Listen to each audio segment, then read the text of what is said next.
শিক্ষার্থীরা আসসালামু আলাইকুম। কবির অ্যাকাউন্টিং হোমের পক্ষ থেকে তোমাদেরকে স্বাগত জানাচ্ছি। আমি তোমাদের সামনে আরও একটি নতুন ভিডিও নিয়ে হাজির হয়েছি। আমার আজকের ভিডিওতে যে বিষয় নিয়ে আমি আলোচনা করব সেটা হলো যে কিভাবে নেট মুনাফা বের করতে হয়। শিক্ষার্থীরা, তোমরা এর আগের ভিডিওতে দেখেছো যে নেট মুনাফা বের করার যে সূত্র, সেই সূত্র সম্পর্কে আমি আলোচনা করেছিলাম। তো সেখানে আলোচনার বিষয়বস্তু ছিল পরোক্ষ পরিচালন ব্যয়, পরোক্ষ অপরিচালন অথবা অন্যান্য ব্যয়, পরোক্ষ অপরিচালন অথবা অন্যান্য আয়। এই তিনটা বিষয়কে নিয়ে কিন্তু আমাকে নেট মুনাফা বের করতে হবে। পরোক্ষ পরিচালন ব্যয় সম্পর্কে বলেছিলাম যে এটি প্রতিষ্ঠানের অফিস এবং বিক্রয় সংক্রান্ত খরচ, এই দুইটা ব্যয় সমন্বিত যে নাম, সেটাকে বলা হয় পরোক্ষ পরিচালন ব্যয়। অর্থাৎ এই দুটো ব্যয় কিন্তু ব্যবসায়িক যে কার্যক্রম, সেই কার্যক্রম চালানোর জন্য আবশ্যিকভাবে এই ব্যয়গুলো করতে হবে। আর অপরিচালন বা অন্যান্য ব্যয়, অপরিচালন বা অন্যান্য আয়, আমি এই বিষয় সম্পর্কে বলেছিলাম যে এটা চতুর্থ বিষয়ের মতো, অথবা এই ব্যয়গুলো আয়গুলো আমাকে করতে হবে বা আয়গুলো আমাকে অর্জন করতে হবে এমন না। এই আয় এবং ব্যয় ছাড়াও এটি প্রতিষ্ঠান তার কার্যক্রম কিন্তু চলমান রাখতে পারে। যদি মনে করে এই ক্ষেত্রে ব্যয় করতে হবে তাহলে তিনি ব্যয় করতে পারেন, কিন্তু সেটা তার জন্য আবশ্যিক নয়। এই আবশ্যিক নয় বিধায় সেটাকে বলা হয় অপরিচালন ব্যয় এবং সেই আয়গুলিকে বলা হয় অপরিচালন অথবা অন্যান্য আয়। তো শিক্ষার্থীরা, আমরা কথা না বাড়িয়ে আমরা বোর্ডের দিকে একটু খেয়াল করি। এখানে একটি অঙ্ক দেয়া আছে। রিমঝিম এন্টারপ্রাইজের 2017 সালের 31শে ডিসেম্বর তারিখের কতিপয় খতিয়ান উদ্ধৃত ও প্রয়োজনীয় সমন্বয়সমূহ নিম্নরূপ। হিসাবের নাম, খতিয়ান পৃষ্ঠা ডেবিট টাকা এবং ক্রেডিট টাকা। তোমাদের মনে আছে যে ডেবিট দিকে টাকা থাকবে ব্যয় এবং সম্পদের, আর ক্রেডিট দিকে টাকা থাকবে আয় দায় এবং মালিকানা সত্ত্বের। আমরা দেখি এখানে কি কি লেনদেন দেয়া আছে এবং নেট মুনাফা বের করতে গেলে আমার কোন কোন লেনদেনকে নিয়ে এখানে কাজটি করতে হবে। তো প্রথমে দেয়া আছে প্রারম্ভিক মজুত পণ্য, এটা কিন্তু আসবে না, কারণ এটা প্রত্যক্ষ পরিচালন ব্যয়, যেটা মোট মুনাফা বের করার সময় এই কাজটি কিন্তু দেখানো হয়েছে। ক্রয়, এটা প্রত্যক্ষ পরিচালন ব্যয়, আর বিক্রয় প্রত্যক্ষ পরিচালন আয়, এটার কোনো কাজ নেই। আন্তঃপরিবহন মানে ক্রয় পরিবহন, অর্থাৎ যে পরিবহন খরচটা পণ্য ক্রয়ের সাথে সম্পর্ক, এটার সাথে কিন্তু কোনো সম্পর্ক নেই আমাদের নেট মুনাফার সাথে। ফেরত, এটা ক্রয় এবং বিক্রয় উভয় থেকে আমাকে বাদ দিতে হবে। বেতন, বেতন এটি পরোক্ষ পরিচালন ব্যয়। বেতন এখানে 9 মাসের কথা বলা আছে। 9 মাসের কথা অর্থ হলো যে এখানে যে 54,000 টাকা দেওয়া আছে, এই 54,000 টাকা হলো 9 মাসের টাকা। একটি আর্থিক হিসাব বছরে 12 মাস থাকে। 9 মাসের বেতন প্রদানের অর্থ হলো আরো 3 মাসের বেতন প্রদান করতে হবে, যেটা বকেয়া হিসেবে গণ্য হবে, যেটা প্রদান করা হয় নাই। এই কথার মানে কিন্তু এটা, এই বেতনটা কিন্তু অফিস কর্মচারী বেতন এবং এটা পরোক্ষ পরিচালন ব্যয়। বাট্টা, ডেবিট দিকে 7,000 টাকা এবং ক্রেডিট দিকে 10,000 টাকা। বাট্টা যদি প্রদান করি তাহলে সেটা পরোক্ষ পরিচালন ব্যয়ের মধ্যে আসবে। আর বাট্টা যেহেতু পাওয়া গিয়েছে, অর্থাৎ ক্রেডিট দিকে যে টাকাটা দেওয়া আছে এটা আয়, এটা অন্যান্য অথবা অপরিচালন আয়ের মধ্যে আমাকে দেখাতে হবে। আমদানি শুল্ক, অর্থাৎ পণ্য করার সাথে যে শুল্কের সম্পর্ক, এটা বিক্রিত পণ্যের ব্যয়ের মধ্যে, অর্থাৎ মোট মুনাফা বের করার সময় কিন্তু আমাদের দেখানো হয়েছে। এটার সাথে নেট মুনাফার সাথে কোনো সম্পর্ক নেই। মনিহারি বলতে কাগজ, কলম, পেন্সিল, রাবার, যে উপকরণগুলো আমরা অফিসের কাজে ব্যবহার করে থাকি, এই মনিহারি এটা পরোক্ষ পরিচালন ব্যয়। বিজ্ঞাপন, এটা বিক্রয় সংক্রান্ত খরচ। পণ্যের প্রচারের জন্য জনগণ যাতে এই কোম্পানির পণ্য সম্পর্কে জানতে পারে, তার জন্য বিজ্ঞাপন দিতে হয়। এই বিজ্ঞাপন এটা পরোক্ষ পরিচালন ব্যয়। প্রাপ্য বিল, এটা চলতি সম্পদ, অর্থাৎ যে বিলের অর্থ এখনো পাওয়া যায় না। সমন্বয় যদি একটু খেয়াল করি, সমাপনী মজুত পণ্যের ক্রয় মূল্য 40,000 টাকা, যার বাজার মূল্য 2,000 টাকা বেশি, এটার সাথে আমার নেট মুনাফার সাথে কোনো সম্পর্ক নেই। প্রারম্ভিক মজুত পণ্যের মধ্যে 500 টাকার মনিহারি অন্তর্ভুক্ত আছে। সমন্বয় 3, সম্ভাব্য ক্রেতাদের মাঝে 6,000 টাকার পণ্য বিনামূল্যে বিতরণ করা হয়েছে, যা এসেভুক্ত হয়নি। সমন্বয় 4, পরিবহন খরচ 3,000 টাকা বকেয়া রয়েছে, পক্ষান্তরে শুল্ক বাবদ 1,000 টাকা অগ্রিম প্রদান করা হয়েছে। এটা মোটামুটি অঙ্ক এবং সমন্বয় নিয়ে আমাকে এই নেট মুনাফাটি বের করতে হবে।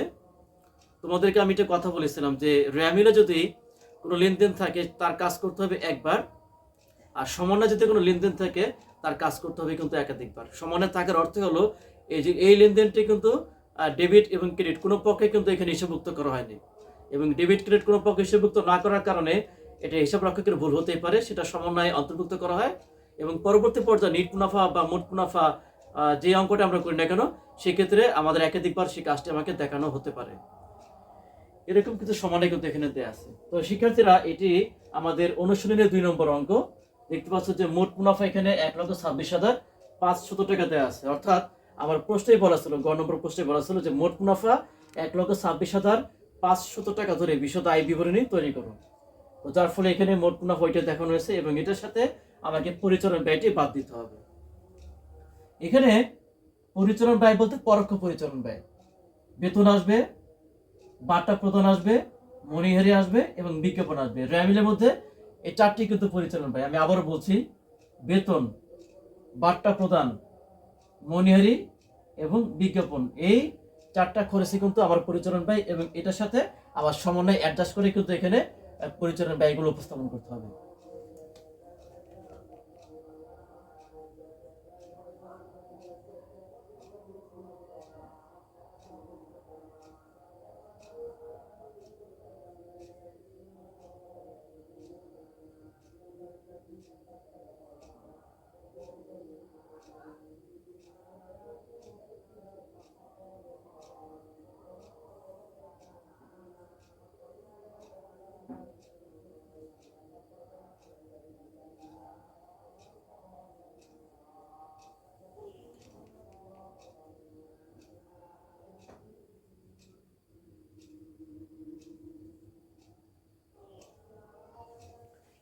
প্রথমে যে কাজটি করা হলো পরোক্ষ পরিচালন ব্যয়তে, বেতন এখানে প্রথম করে 54,000 টাকা।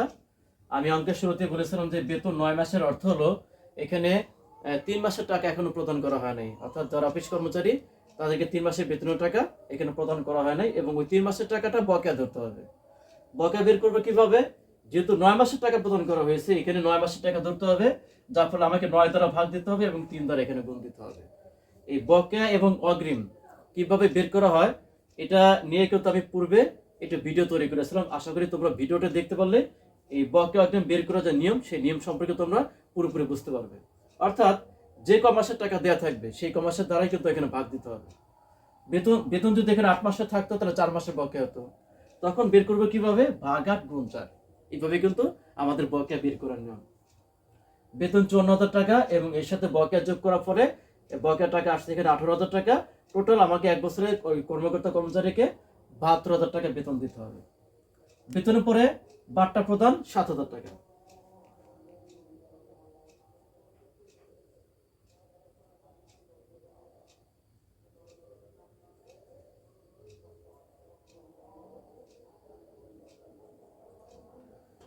বার্তা প্রদানের সাথে সমন্বয় কোনো কিছু বলা নেই, বিধায় এটা সরাসরি দ্বিতীয় ঘরে যাবে। তারপর আমাকে দেখাতে হবে মনিহারি। মনিহারি বলতে কাগজ, কলম, পেন্সিল, যে সমস্ত উপকরণগুলো আমাদের অফিসের কাজে ব্যবহার করতে হয়।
এখানে মনিহারির ক্ষেত্রে আমাকে খেয়াল করতে হবে যে আমার কিন্তু র্যামেলে কিন্তু ছিল মনিহারি 4,000 টাকা।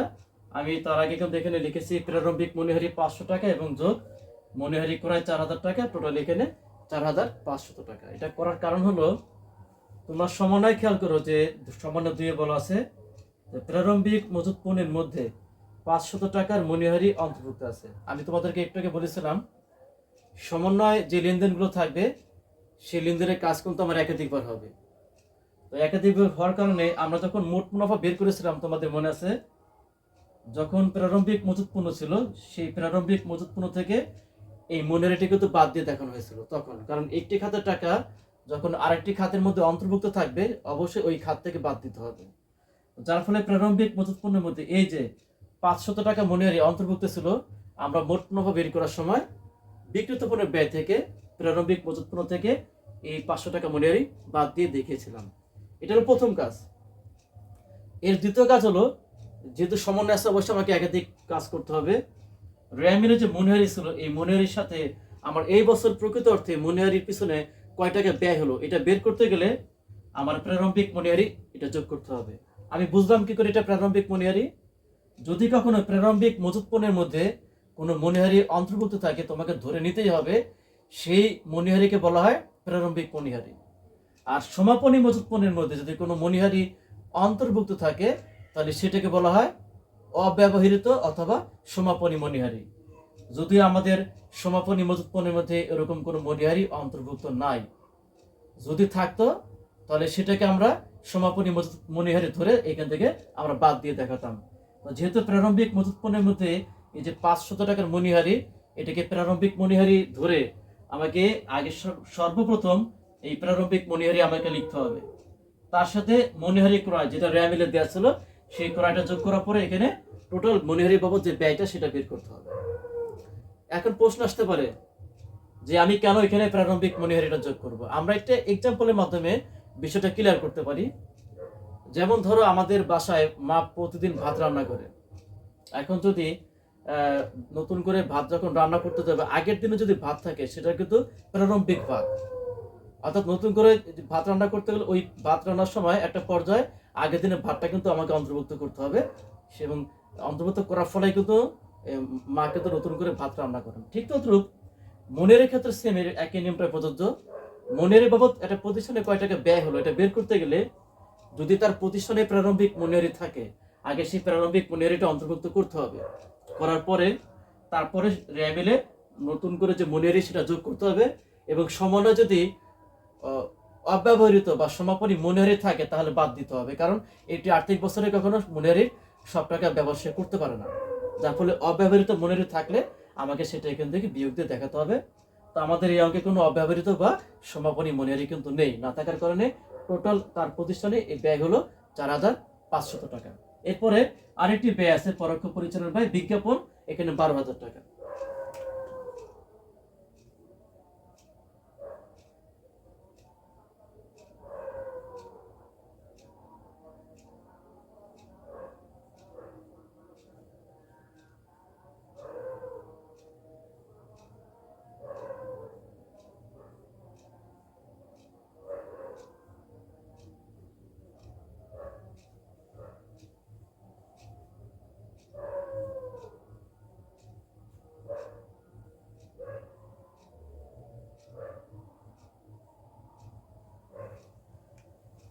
বিজ্ঞাপন একটা বিক্রয় সংক্রান্ত খরচ। তোমরা দেখতে পাচ্ছ বিজ্ঞাপন 12,000 টাকা, এবং এর সাথে আমি পণ্য বিতরণ যোগ করলাম 6,000 টাকা। তার কারণ হলো এদের সমানে 3 দল আছে, সম্ভাব্য ক্রেতাদের মাঝে 6,000 টাকার পণ্য বিতরণ করা হয়েছে যা হিসাবভুক্ত হয়নি। অর্থাৎ এই পণ্য বিতরণের কাজটি কিন্তু দুইবার আমাদেরকে দেখাতে হবে। একবার আমরা যখন মোট মুনাফা বের করেছিলাম, আমরা ক্রয় থেকে এই পণ্য বিতরণটা কিন্তু বাদ দিয়েছিলাম, কারণ যখন পণ্য বিতরণ করা হয় তখন ক্রয়কৃত পণ্য কিন্তু কমে যায়। অনেক প্রতিষ্ঠান তার ক্রেতাদের মাঝে স্যাম্পল বিতরণ করে, বিশেষ করে ওষুধ কোম্পানি বা আমরা যারা শিক্ষক, আমাদের মাঝে বিভিন্ন গাইড প্রকাশনী আমাদেরকে বই দিয়ে যায়, এটা কোম্পানি নমুনা হিসেবে আমাদেরকে দিল, যাতে আমরা এটা ব্যবহার করে যেটা ভালো মনে হয় সেটা আমরা সুপারিশ করতে পারি। এই যে পণ্য বিতরণ করা হলো, এটা কিন্তু তার বিনামূল্যে পণ্য বিতরণ, এবং এর ফলে কোম্পানি যে পণ্য তৈরি করে বা যে পণ্য ক্রয় করে ওই ক্রয়কৃত পণ্যের পরিমাণটা কমে যায়। যার ফলে মোট মুনাফা বের করার সময় এই পণ্য বিতরণটা আমাকে ক্রয় থেকে বাদ দিতে হবে, ওই ক্রয়কৃত পণ্য কমে যাওয়ার কারণে। এবং অপরদিকে বিজ্ঞাপনের সাথে যোগ করতে হবে, কারণ এই পণ্য বিতরণের উদ্দেশ্য হলো তাদের কোম্পানির পণ্যের প্রসার করা বা প্রচার করা, এবং যার ফলে এটাকে বিজ্ঞাপন হিসেবে ধরার ফলে আমাকে বিজ্ঞাপনের সাথে যোগ করতে হবে এই পণ্য বিতরণটা। কারণ একটি লেনদেনের সমানে যখন থাকবে, একটি লেনদেনের একাধিকবার কিন্তু কাজ হবে। একটি কাজ হবে এটা আমাকে ক্রয় থেকে বাদ দিতে হবে, ক্রয়কৃত পণ্য কমে যাওয়ার কারণে, এবং এটার উদ্দেশ্য কি, পণ্যের প্রচার করা, যার ফলে বিজ্ঞাপনের সাথে এই পণ্য বিতরণের টাকাটা আমাকে যোগ করতে হবে। যার ফলে বিজ্ঞাপন 12,000 এবং পণ্য বিতরণ 6,000, টোটাল এখানে অ্যামাউন্ট 18,000 টাকা। মানে 1টা 2টা 3টা 4টা, এই 4টি হলো আমাদের এই অঙ্কের ক্ষেত্রে পরোক্ষ পরিচালন ব্যয়। এছাড়া আর কোনো পরোক্ষ পরিচালন ব্যয় কিন্তু এখানে দেয়া নেই। এখন আমরা দেখবো যে আমাদের টোটাল পরোক্ষ পরিচালন ব্যয়টা কত আসে।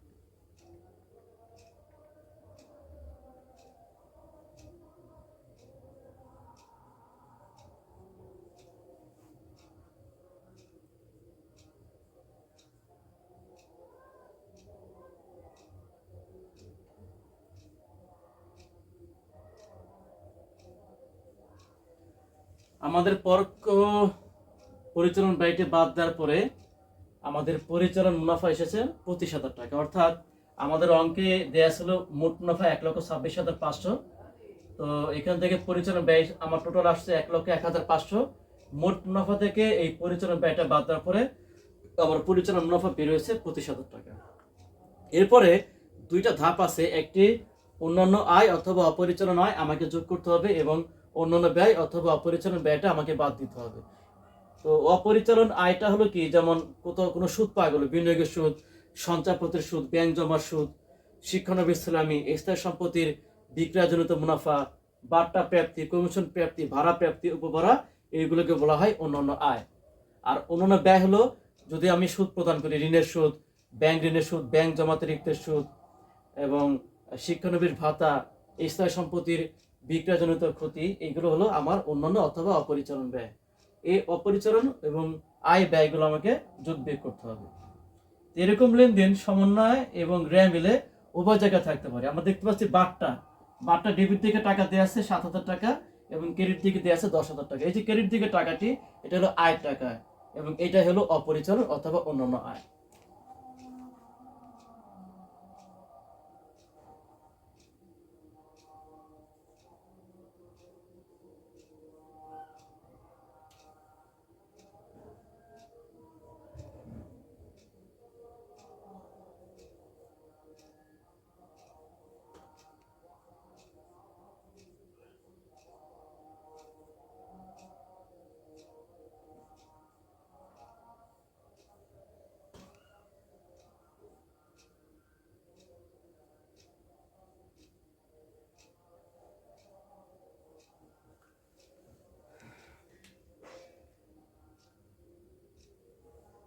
শিক্ষার্থীরা, আমাদের অঙ্কটি কিন্তু এখানে শেষ হয়েছে। আমি তোমাদের সামনে যে অন্যান্য আয় এবং অন্যান্য ব্যয়ের কথা বললাম, আমাদের অন্যান্য আয়ের মধ্যে মাত্র একটি লেনদেন এখানে আছে, সেটা বাট্টা প্রাপ্তি। আর এখানে অন্যান্য আয়ের মধ্যে আরো লেনদেন কিন্তু আসতে পারে, কিন্তু আমাদের এই অঙ্কে সেটা দেয়া নেই।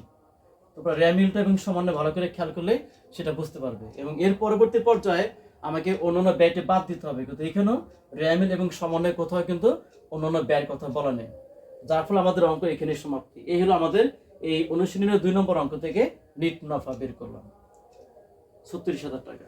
শিক্ষার্থীরা, আজকে এ পর্যন্তই। আশা করি তোমরা বুঝতে পেরেছো। তবে নিট মুনাফাটা অঙ্কের একটি গুরুত্বপূর্ণ অংশ, এটা বুঝতে একটু সময় লাগে। আমরা একটি অঙ্কের মাধ্যমে এই যে পরিপূর্ণ অঙ্কটি সম্পর্কে একটি ধারণা পেলাম বা ভালোভাবে বুঝতে পারলাম, ব্যাপারটা কিন্তু এরকম না। আমি আজকে হয়তো এই অঙ্ক থেকে কিছুটা ধারণা অর্জন করলাম, আস্তে আস্তে আমাকে অনুশীলন করতে হবে এবং দেখবে যে এই অঙ্কটি যখন আমি তোমাদের সামনে ভিডিও আপলোড করবো, তোমরা দেখবে যে দেখতে দেখতে এবং অঙ্কের অনুশীলন করতে করতে এই অঙ্ক সম্পর্কে পরিপূর্ণ একটা ধারণা তোমাদের কিন্তু অর্জিত হবে। এটা কিন্তু একদিনেই অর্জন করা সম্ভব নয়। তো আমি যতটুকু পারলাম তোমাদের সামনে সেই বিষয়টি উপস্থাপন করার চেষ্টা করলাম। তো শিক্ষার্থীরা,